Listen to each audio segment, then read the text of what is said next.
done in the project, when it's going to be done by, and so on and so forth. And what it's really, really important to do is to track your progress.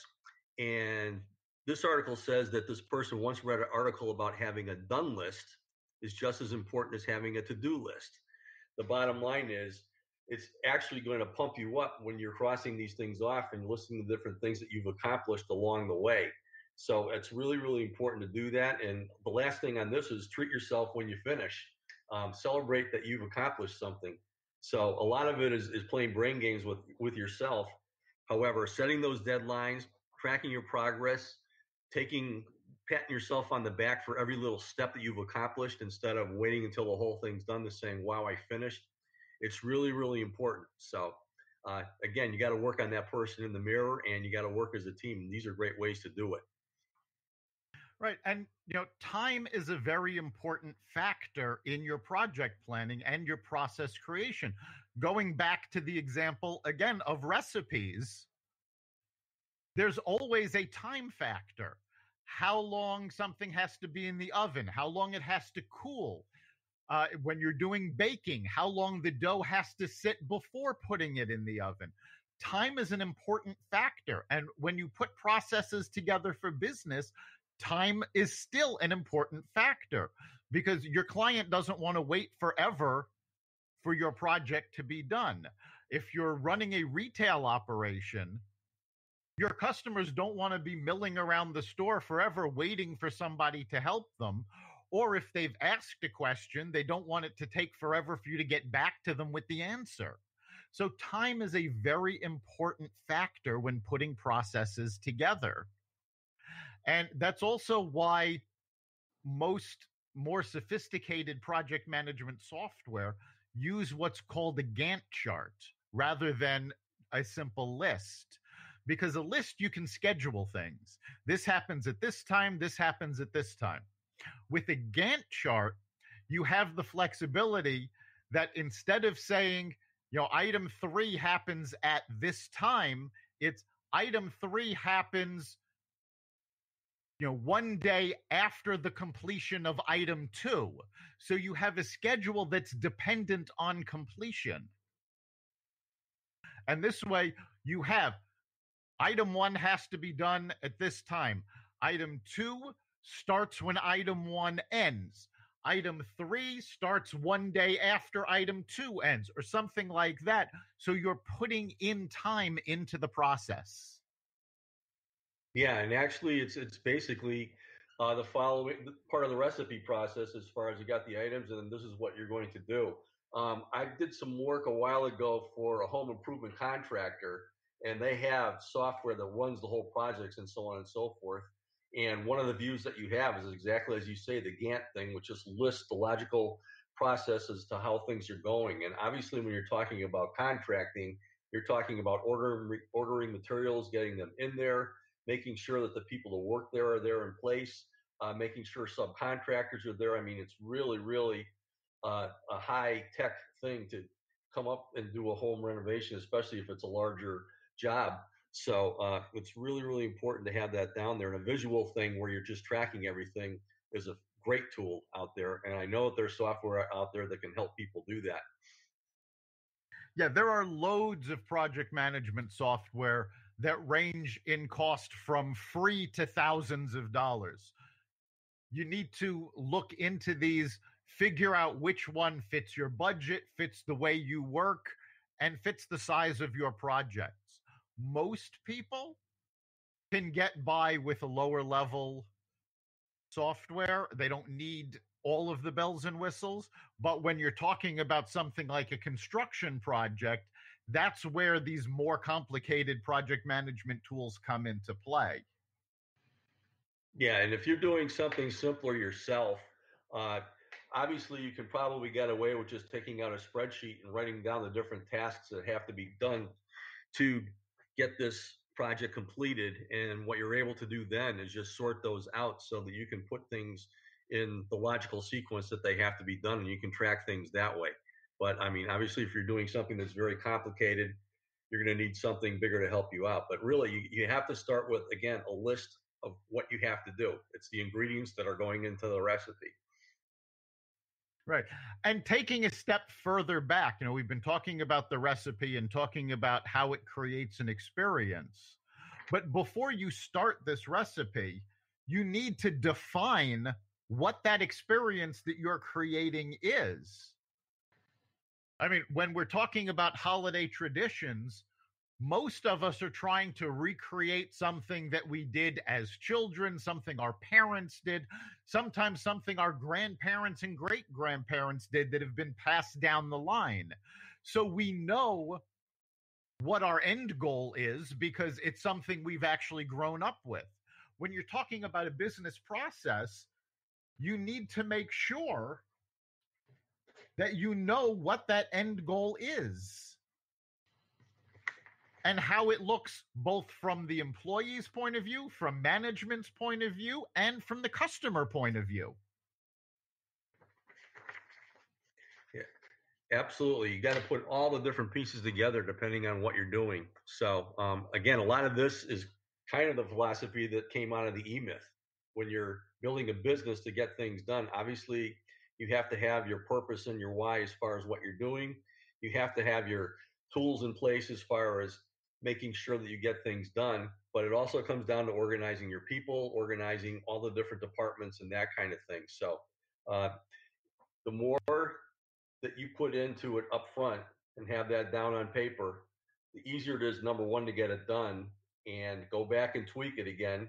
But the easier it is once you have that going is to repeat it every single time, which is really, really the purpose of doing something, especially in a business. Again, you want to be consistent. Right. And, we've mentioned the E Myth. One important flaw in the E Myth Revisited that Michael Gerber, the author, actually addresses in his second book, E Myth Mastery, is that it's very important not to forget why you're creating this process. The process is meant to make things easier on you, but it's also meant to create that feeling, not just in your customers, but in you.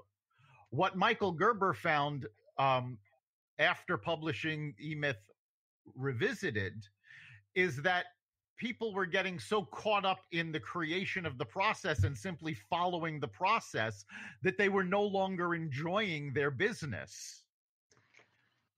You have to make sure that the end goal of this process creates an experience for you and your employees as well as your customer.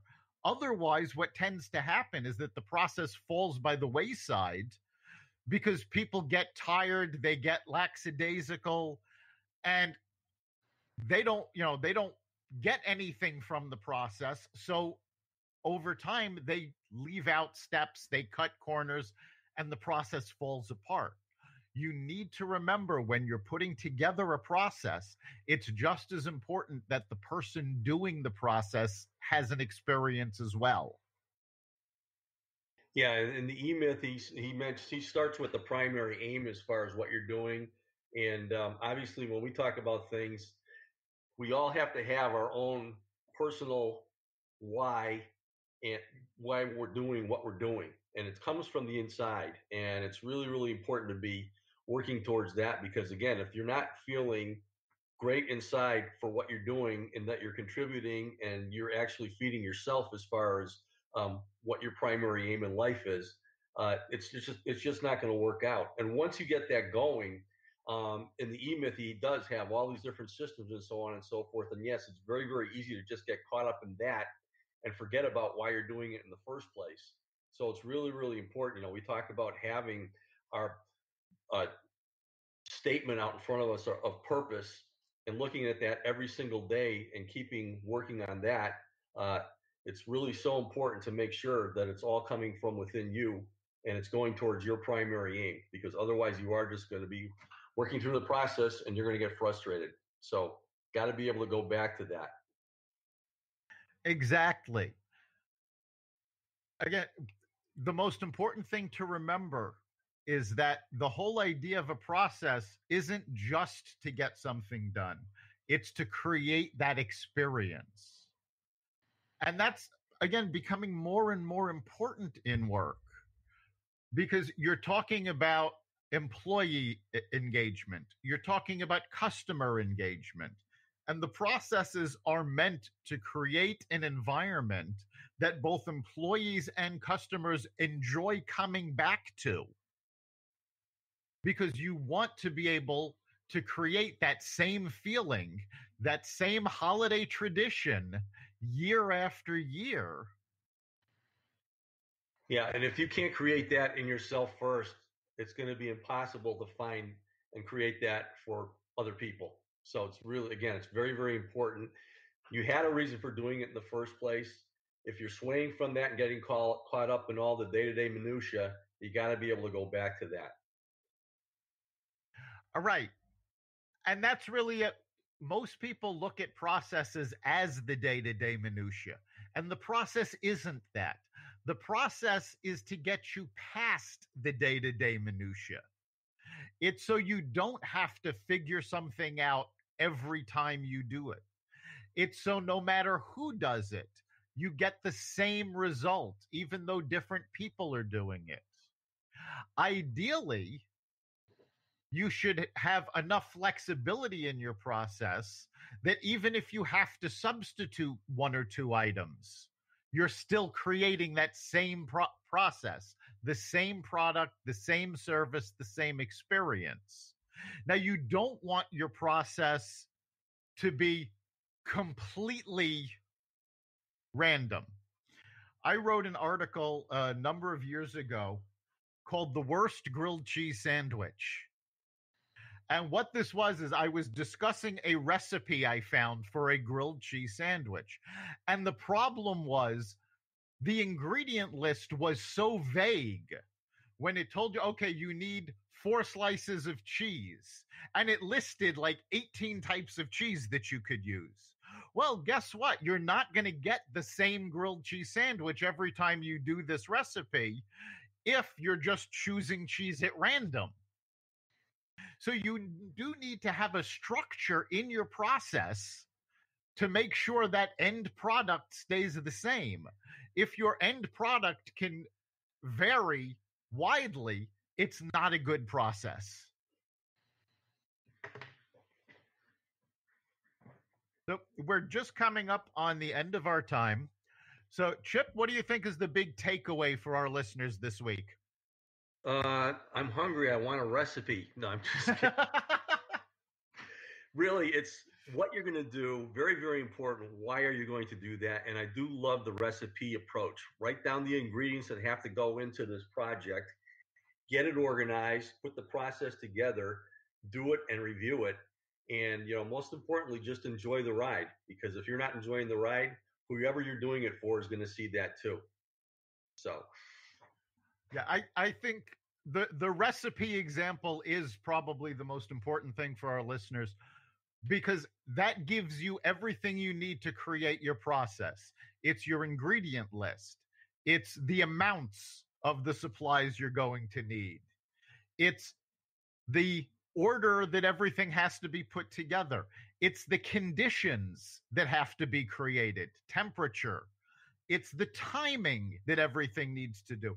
And all of those things need to be put into your process. It's, the supplies, amounts, order, conditions, and time.